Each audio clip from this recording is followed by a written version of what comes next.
mula Israel gagamitin sa West Philippine Sea. Ito ang atin tututukan ngayong araw na ito. Saglit lang ito mga kababayan, kaya humanap na ng pwesto. Tara na, umpisahan na natin ito.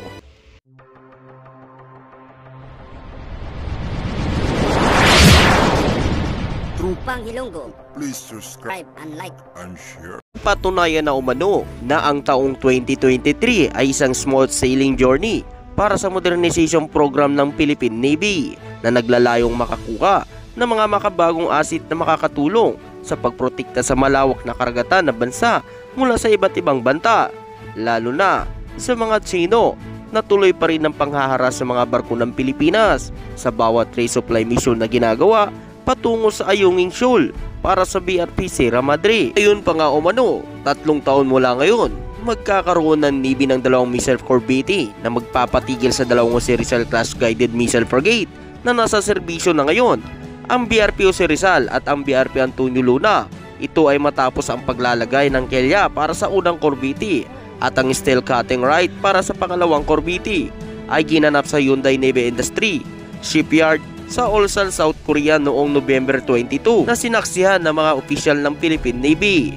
Pinamunuan ng bandila ng Officer in Command, Vice Admiral Toribio Adasi Jr. At ayon pa nga umano, ang paglagay ng missile corvette nito ay para labanan ang mga iligal na barko na pumapasok sa West Philippine Sea, lalo na ang mga submarino na iligal na pumapasok sa ating mga teritoryo, lalo na sa West Philippine Sea. Ayon pa nga umano, ang unang missile corvette ay nakatakdang maihatid sa 2025, habang ang pangalawa ay sa 2026. Ayon pa nga umano, ang Department of National Defense ay pumirma ng 28 na bilyon kontrata para sa pagkuha ng 2 bagong corvette para sa ating Philippine Navy noong December 27, 2021.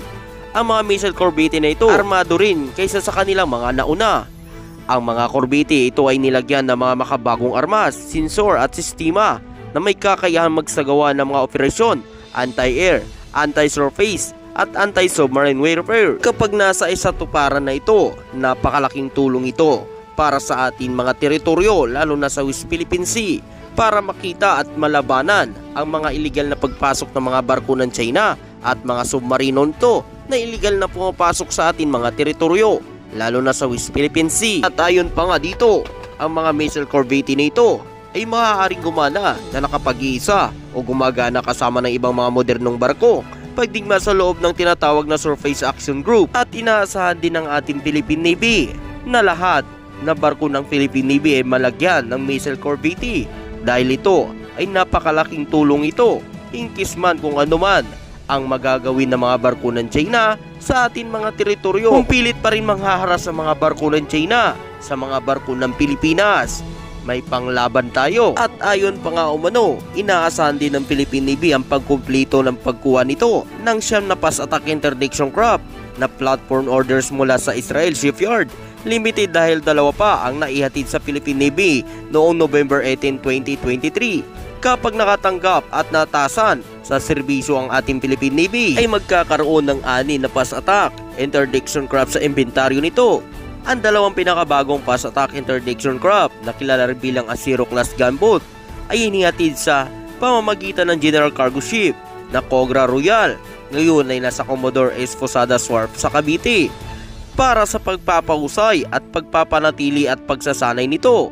Ang mga platform ang komisyon na ito bilang PG-906 at PG-907 sa ilalim ng Asero Class Patrol Vessel Littoral Combat Force. Ayon pa nga umano, ang paghahatid ay bahagi ng Fast Attack Interdiction Craft Acquisition Project na Revised Armed Forces of the Philippines Modernization Program sa Horizon 2 na kinontrata sa Israel Shipyard. Limited kasama ang kabuuang 9 na platform at ang paglipat ng teknolohiya upang palakasin ang kakayahan ng ating Philippine Navy sa paggawa ng mga barko. Ang unang 2 Asiro gunboat, ang BRP Nestor Asiro na PG-901 at BRP Lolenato Tuong na PG-902 na ihatid na noong September 2022 na kinumisyon noong Nobyembre ng parehong taon. Ang ika-3 naman at ika-4 na fast attack interdiction craft ay ang BRP Jenner Tiningag na PG-903 at BRT Domingo de Luana na PG-905 na ihatid na noong Abril ay kinumisyon sa sumunod na buwan. Ang natitirang 3-0 class gunboat ay inaasahang gagawin at ihahatid sa loob na susunod na 2 taon dahil sa patuloy na pagsuporta ng ating mahal na Pangulo sa ating Armed Forces of the Philippines at sa mga modernization program na ito. Nakikita na ang unti-unting pagbago at mga kagamitan pandigma ng bansang Pilipinas. Ikaw kababayan, ano ang masasabi mo at makukomento mo dito?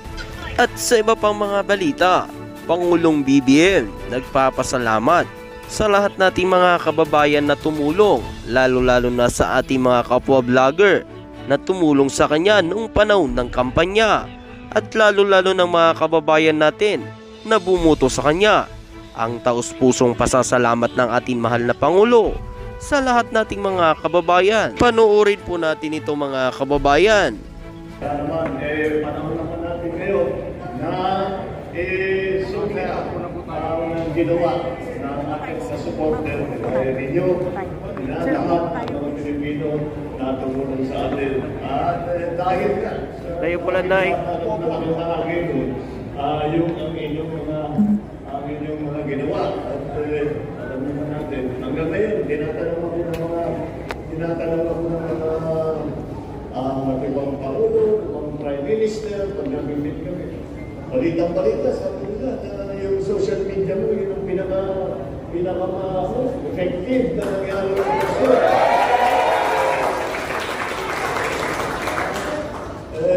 Sabi ko, pag nakilala mo yung mga social media na tumutulong sa amin, talagang maintindihan mo kung bakit naging napaka-successful. Kaya maraming ulit na salamat. Nandito pa yung isa pang social media star.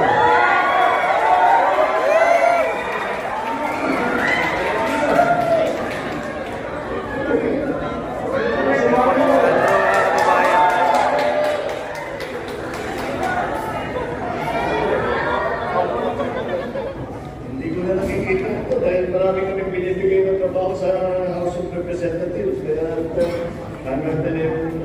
si Congressman Sandro.